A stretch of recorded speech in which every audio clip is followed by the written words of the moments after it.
32M, never thought I'd be sharing something like this on Reddit, but I need to get this off my chest. I've been married to Felicia, 30F, for 5 years, and until recently, we had what I thought was a perfect life. We met in college during our final year. She was studying psychology, and I was finishing my business degree. After graduation, we dated for 2 years before getting married in a small ceremony with just close family and friends. Felicia and I bought our dream house 3 years ago in a quiet suburban neighborhood. It was everything we wanted, a 2-story home with a nice yard, friendly neighbors, and a great community feel. We spent weekends working on home improvement projects together, hosted regular barbecues for neighbors, and were planning to start a family soon. Everyone in the neighborhood knew us as the young, happy couple who always helped out during community events. Everything changed when Tom, 35M, moved in next door 3 years ago. From the moment he arrived, something felt off about him. He drove an expensive car, wore designer clothes, and had this arrogant attitude that made me uncomfortable. During his housewarming party, which the whole neighborhood attended, he made several condescending remarks about my career and my house, trying to pass them off as jokes. At first, I tried to brush off his behavior and be welcoming. Felicia encouraged me to give him a chance, saying maybe he was just nervous about being in a new neighborhood. But things quickly went downhill. Tom started with small complaints, our lawn being half an inch too long, our garbage bins being visible from the street, or our cat walking through his yard. I always tried to address his concerns politely, thinking maybe he was just particular about these things. But his behavior escalated rapidly. He began playing loud music late at night, particularly on weekdays when he knew I had early morning meetings. When I would politely ask him to turn it down, he'd just laugh and turn it up louder, saying things like maybe you should buy a better house with better insulation. He would deliberately park his car in a way that partially blocked our driveway, forcing us to maneuver awkwardly every morning. When confronted, he'd just smirk and say he'd move it when he felt like it. The situation got worse when Tom started spreading rumors about me in the neighborhood. He told everyone that I had threatened him multiple times and that I was aggressive towards him when no one was around.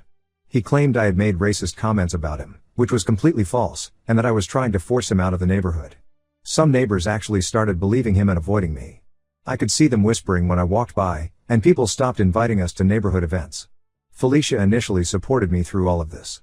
She would comfort me when I came home stressed about his latest antics and agreed that his behavior was unreasonable. She even confronted him once about the parking issue, but he just charmed his way out of the situation, apologizing profusely to her while giving me that same smug look behind her back. However, about 6 months ago, I noticed a change in Felicia's behavior. She started defending Tom, saying maybe we were being too sensitive and should try to understand his perspective. When I would complain about his latest harassment, she would suggest that perhaps I was overreacting. She even started attending neighborhood events without me, saying it was better to keep the peace that way. I also noticed Felicia spending more time outside when Tom was in his yard. She would suddenly decide to garden or check the mail multiple times when he was out there. I dismissed these thoughts initially, feeling guilty for even suspecting anything. After all, we had been happily married for 5 years, and Felicia had always been loyal and supportive. One day, about 2 months ago, I came home early from work due to a terrible migraine. As I pulled into our street, I saw Tom's car in our driveway. This struck me as odd, but I thought maybe he was finally there to apologize for his behavior or discuss the ongoing issues. When I entered the house, I heard noises coming from upstairs. As I walked up, I could hear Felicia's voice coming from our bedroom. My heart started racing as I approached the door. The sounds became clearer, and I felt sick to my stomach. When I opened the door, I found Felicia and Tom together in our bed, the bed we had picked out together when we first got married. When they saw me, Felicia immediately started crying and scrambling for her clothes, while Tom just lay there with that same smirk he always had when he was making my life miserable. I couldn't stay in the house. I grabbed my car keys and left immediately, driving around aimlessly for hours, trying to process what I had just witnessed. Felicia called me repeatedly, leaving message after message about how sorry she was and how it just happened. She claimed Tom had been manipulating her for months, making her believe I was the problem in our marriage. According to her, he had convinced her that I was controlling and that she deserved better. I stayed at my brother's house for a few days, ignoring Felicia's constant calls and messages. When I finally returned home, Felicia had moved most of her things out. She left a note saying she was staying with her sister and needed time to think. Through mutual friends, I later discovered that she had been seeing Tom for the past 4 months, sneaking around while I was at work. The betrayal hit me even harder when I learned that most of our neighbors knew about the affair but chose to keep quiet. They had seen Tom entering our house when I was at work but didn't say anything because they believed his lies about me being aggressive. Some even admitted they thought Felicia deserved better based on Tom's stories about me. I filed for divorce immediately. Felicia showed up at our house crying, begging me to reconsider, saying we could work things out in counseling. She claimed Tom had manipulated her and that she still loved me. But I knew there was no going back, the trust was completely shattered. What hurt the most was that she had sided with someone who had been deliberately making our lives difficult and had believed his lies over our 5 years of marriage. Yesterday, I received a text from Felicia telling me she's pregnant with Tom's child. She had the audacity to say she hopes we can still be friends and that she wants me to be part of the baby's life since we shared so many years together. She said she still cares about me and thinks I would be a good influence on her child. I couldn't believe how delusional she was being. Right now, I'm staying with my brother and his wife while I figure out my next steps. I'm planning to sell the house as I can't bear to live next to Tom anymore. Felicia keeps trying to contact me through mutual friends, saying she made a huge mistake and misses our life together, but I've blocked her everywhere. The neighbors who sided with Tom now look ashamed when they see me, but their apologies mean nothing at this point. I never imagined my life would turn out like this. 5 years of marriage destroyed because my wife chose to believe the lies of a manipulative neighbor over her own husband. I'm meeting with a divorce lawyer next week to discuss my options. I just needed to get this off my chest and maybe hear from others who have gone through similar situations. Update 1. Well, karma really does come around. Last night completely changed everything I thought I knew about this situation. I received a call from Felicia's sister Emma around 9 p.m. At first, I was hesitant to answer since most of Felicia's family had been giving me a hard time about not taking her back.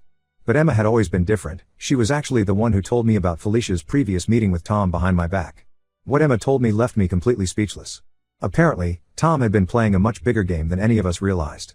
Felicia wasn't special to him at all, she was just one of many women he was manipulating.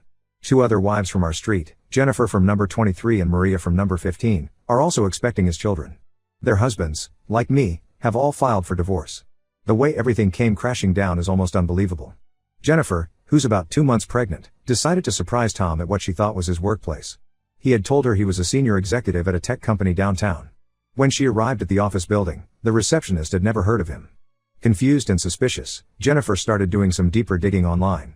That's when she found his wife Lisa on Facebook. Yes, his wife. The man who seduced 3 married women in our neighborhood turns out to be married himself. He has a wife and 3 kids living in another state.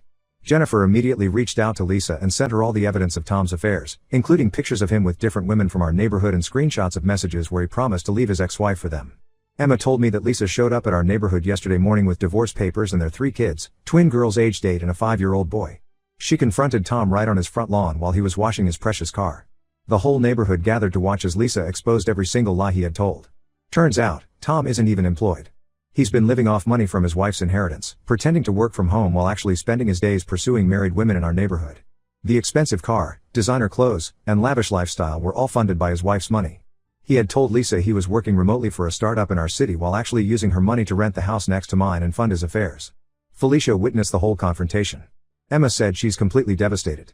All those times Tom told her he loved her and wanted to start a family? He was saying the exact same things to Jennifer and Maria. He had even promised each of them that they would raise their child together once they left their husbands. The man was literally planning to have 3 babies with 3 different women in the same neighborhood. The neighbors who believed his lies about me are now falling over themselves to apologize. Mrs. Peterson, who lives across the street and who I recently found out used to let Tom and Felicia use her house for their meetups, came to my brother's house in tears. She confessed that Tom had manipulated everyone by painting himself as this successful, charming man who was just trying to help unhappy wives escape their controlling husbands. Several neighbors have offered to testify about Tom's behavior during my divorce proceedings. They've provided written statements about how he deliberately spread rumors about me and systematically worked to isolate me from the community. Their testimony about his affair with Felicia and his pattern of predatory behavior will definitely help my case. Late last night, Felicia showed up at my brother's house. She was a complete mess, crying about how Tom had ruined her life. She begged me to forgive her, saying she was stupid to fall for his lies and manipulation. She kept repeating that she didn't know he was married or that she wasn't the only one. I just closed the door in her face. Whether she was the only one or not doesn't change the fact that she chose to cheat on me. Tom's wife is taking him for everything he's worth. She's filed for full custody of their kids and is going after every penny of her inheritance that he misused. She's also considering pressing charges for fraud since he forged her signature on some documents to access her trust fund. The karma they're experiencing doesn't make me happy, it actually makes me feel sick.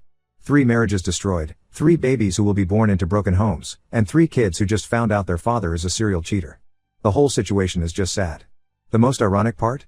Tom's perfectly manicured lawn, the one he used to criticize everyone else about, is now overgrown because he can't afford to pay his landscaper anymore.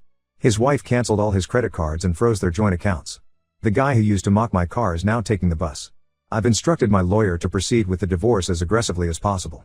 Felicia's infidelity and the public scandal around it pretty much guarantee I'll get a favorable settlement. I'm also joining the lawsuit that Jennifer's husband is filing against Tom for alienation of affection. Apparently that's still a valid cause of action in our state. Emma keeps me updated about Felicia, not because I ask but because she thinks I should know. Felicia has her first ultrasound next week. She wanted me to go with her since Tom refused, but Emma shut that idea down quickly. I'm not sure what Felicia expected, that I would step in and help raise Tom's baby after everything they did? The whole neighborhood is still reeling from these revelations. The karma might have hit hard and fast, but the damage they caused can't be undone. I'm just focusing on finalizing my divorce and selling the house. Some of the neighbors have suggested I stay and rebuild my life here now that Tom's true nature has been exposed, but there are too many bad memories. It's time for a fresh start somewhere else. Update 2: the situation has gotten even more complicated. Felicia lost her job last week. Turns out Tom's destructive behavior had spread to her workplace too. He had been showing up at her office unannounced, causing scenes in the lobby when security wouldn't let him up. He even started harassing her female coworkers through social media, sending them messages about how Felicia had stolen him from her marriage. Her company decided she was bringing too much negative attention to the workplace and let her go. Felicia's now in a really tough spot financially. The townhouse she was renting sent her an eviction notice because she hasn't paid rent in 2 months. She showed up at my brother's house again, crying about how she's pregnant and jobless, saying this is karma enough and she's learned her lesson. She even brought up our wedding vows and how marriage is about supporting each other through hard times. I remained firm and told her that she threw those vows away when she chose to sleep with our neighbor. The whole Tom situation has gotten even messier. His wife won full custody of their kids and most of their assets in their preliminary hearing. The judge was particularly harsh after seeing evidence that Tom had used his wife's inheritance money to fund his affairs and rent the house next door to mine. He's been ordered to pay back every penny he took from her trust fund, plus child support for their 3 kids. But that's not even the worst part for him. Tom's been couch surfing between the women he deceived, staying a few nights at each place, trying to avoid paying any child support. Jennifer caught him stealing money from her purse last week. When confronted, he claimed he needed it for a job interview, but she later found out he used it to buy gifts for another woman he's been seeing in the next town over. Felicia found out that Tom's been telling each pregnant woman different stories. He told Jennifer he'd help raise her baby because it's a boy, she's having a girl, told Maria her baby would be his favorite because she's the youngest of the women, she's actually the oldest, and told Felicia her baby would be his priority because she was the first one he truly loved. We all know that's a lie. The neighborhood has completely turned against them. Someone started a Facebook group documenting all of Tom's lies and warning other communities about him. It's gained over 2,000 members, with women from 3 different states coming forward with similar stories about him. Apparently, this wasn't his first time moving to a new area and preying on married women. Felicia can't even go grocery shopping without running into someone who knows about the affair. Last week, Jennifer's teenage daughter confronted her in the store, calling her a homewrecker in front of everyone. The video of the incident ended up on local social media. Felicia called me crying about it, saying she didn't deserve this level of public shaming, but I reminded her that actions have consequences. My divorce proceedings are going extremely well. My lawyer says Felicia's infidelity, combined with the public nature of the scandal and Tom's pattern of deceptive behavior, works strongly in my favor. I'm getting the house in the settlement, which I plan to sell immediately. Several neighbors have already offered to buy it, probably feeling guilty about their role in everything, but I want a clean break. The karma keeps coming for Tom too. His car got repossessed last week, turns out he hadn't made payments in months. Now he has to walk everywhere, and people slow down to stare at him. The guy who used to mock everyone else's lifestyle can barely afford to eat. He tried to crash at my neighbor Mark's place, claiming he was getting back on his feet, but Mark's wife called the police and had him removed. Tom's wife made sure everyone in his family knows what he did. His parents, who he claimed were dead, another lie, showed up from Florida to confront him. They were disgusted by his behavior and publicly disowned him. His mother actually apologized to me personally for raising such a son. Maria's husband Steve hired a private investigator who uncovered even more of Tom's lies.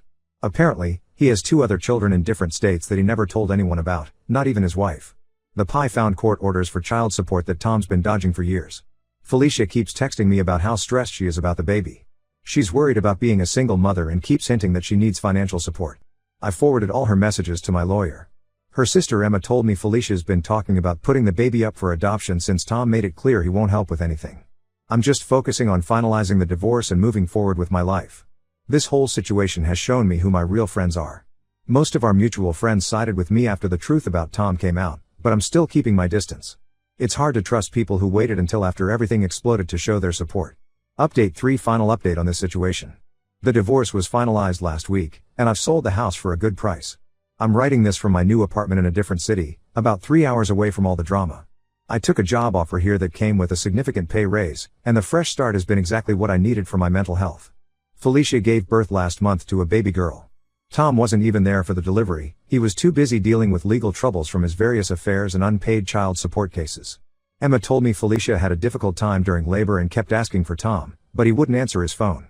He finally showed up 2 days later, took some pictures with the baby for social media, and left after an hour, claiming he had a job interview. Felicia's living with her parents now, trying to figure out how to raise the baby alone. She still can't find a job because the scandal follows her everywhere. 3 companies retracted their job offers after doing basic social media searches. Her parents are supporting her financially, but they're not happy about the situation.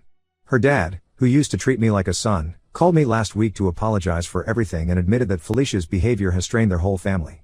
The other women Tom deceived are struggling too.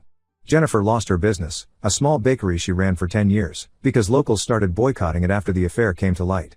Maria's husband got full custody of their kids because the judge deemed her choice to have an affair with a known manipulator showed poor judgment. Last I heard, she had to move back to her hometown due to all the local backlash. Tom eventually left town in the middle of the night about a month ago. He disappeared without paying any of the child support he owes or dealing with any of the legal issues. His wife and the other women are still trying to track him down. The police found his abandoned car at a bus station 2 states over, but there's been no sign of him since.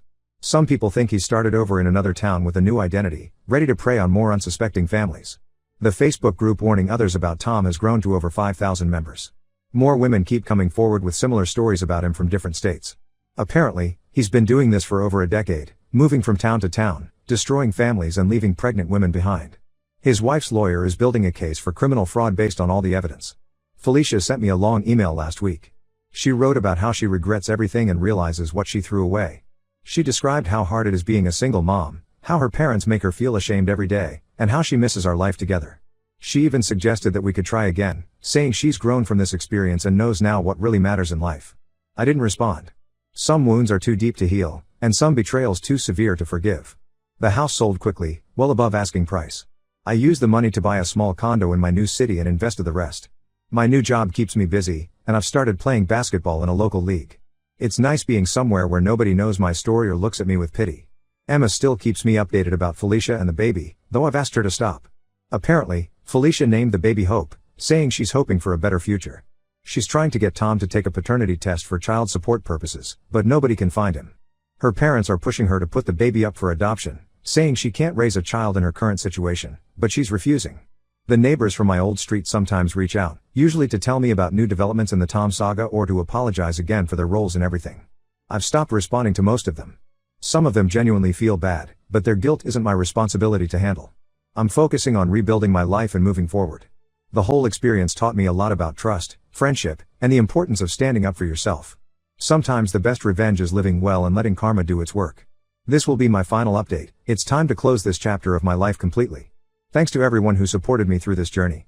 Your comments and messages helped me stay strong when I wanted to give in to Felicia's pleas. I'm in a much better place now, both literally and figuratively. Life goes on, and sometimes it turns out better than you could have imagined, just not in the way you expected.